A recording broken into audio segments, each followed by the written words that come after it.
எல்லாருக்கும் வணக்கம். நான் Hemasubramanian. Welcome to home cooking Tamil. Weekend வந்தாலே நம்ம ஏதாவது ஸ்பெஷலாக பண்ணலாம்னு யோசிப்போம். இன்னைக்கு அந்த மாதிரி ஒரு ஸ்பெஷலான ரெசிபி தான் பார்க்க போகிறோம். இது குண்டூர் சிக்கன் மசாலா. நல்ல காரசாரமான இந்த ஆந்திரா ஸ்பெஷல் சிக்கன் மசாலா எப்படி செய்யறதுன்னு பார்க்கலாம். நான் இங்கே இந்த ரெசிபிக்கு தேவையான இன்க்ரீடியன்ஸ் எல்லாம் ரெடியாக எடுத்து வச்சிருக்கேன். இந்த மசாலா செய்ய இதுக்கு ஸ்பெஷலான மசாலா பொடி ரெடி பண்ணிக்கலாம். ஒரு சின்ன பேனில் 2 டீஸ்பூன் தனியா, 1 டீஸ்பூன் மிளகு, 1 டீஸ்பூன் சீரகம், 5 சிவப்பு மிளகாய் சேர்த்து எண்ணெய் எதுவும் சேர்க்காம நல்ல பொன்னிறமாக ட்ரை ரோஸ்ட் பண்ணிக்கலாம். ஒரு 3-4 நிமிஷத்தில் நல்ல நிறம் மாறி வறுபட்டு நல்ல வாசனை வரும்.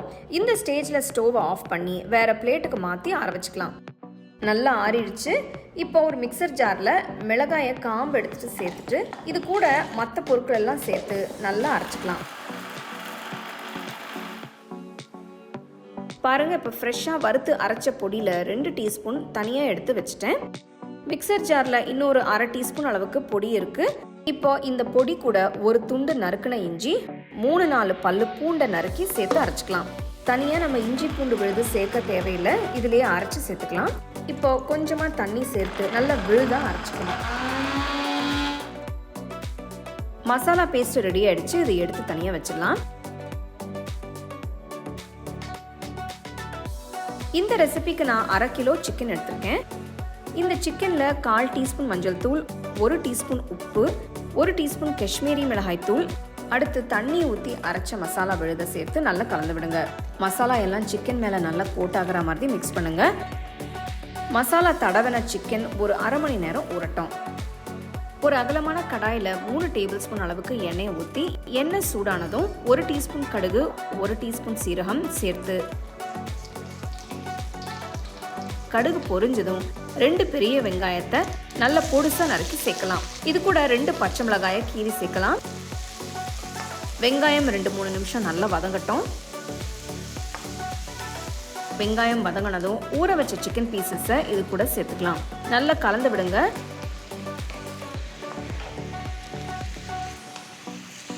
நல்லா பிரட்டி விட்டு நறுக்குன 2 தக்காளியை இது கூட சேர்த்துக்கலாம். தக்காளி சேர்த்து 2 நிமிஷம் ஆனதும் ஃப்ரெஷ்ஷாக வறுத்து பொடிச்ச மசாலாவை சேர்த்துக்கணும். முதல்ல 1 டீஸ்பூன் சேர்த்து கலந்து விட்டு தேவைப்பட்டா இன்னும் கொஞ்சம் சேர்த்துக்கலாம்.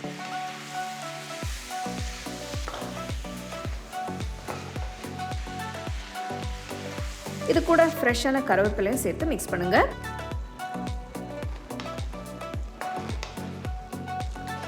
தக்காளி நல்லா மசிஞ்சிருக்கு. இப்போ இது கூட 1/2 கப் அளவுக்கு தண்ணி ஊற்றி கலந்து விட்டு 1/2 டீஸ்பூன் உப்பு சேர்த்து மறுபடியும் மிக்ஸ் பண்ணுங்க. கடாயை மூடி ஸ்டோவை மீடியம் ஃப்ளேம்லேயே வச்சு ஒரு 15 நிமிஷம் வேக விடுங்க. 15 நிமிஷம் ஆயிடுச்சு. கடாயை திறந்து பார்க்கலாம். பாருங்க, நல்லா வெந்திருக்கு. மசாலா எல்லாம் நல்லா கோட் ஆகி அருமையாக இருக்கு. கடைசியாக ஒரு சின்ன ஸ்பூன் அளவுக்கு அரைச்ச மசாலா பொடியை மேலே தூவிக்கலாம். நறுக்கின கொத்தமல்லி சேர்த்து நல்லா கலந்து விட்டு ஸ்டோவ்லேருந்து இறக்கிடுங்க.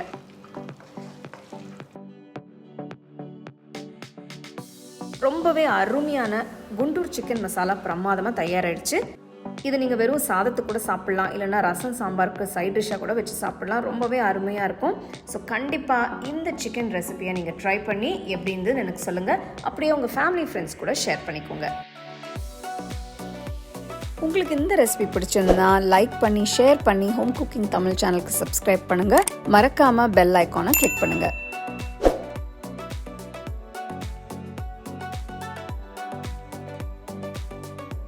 You can now buy the second edition of our home cooking book at shop.homecookingshow.in.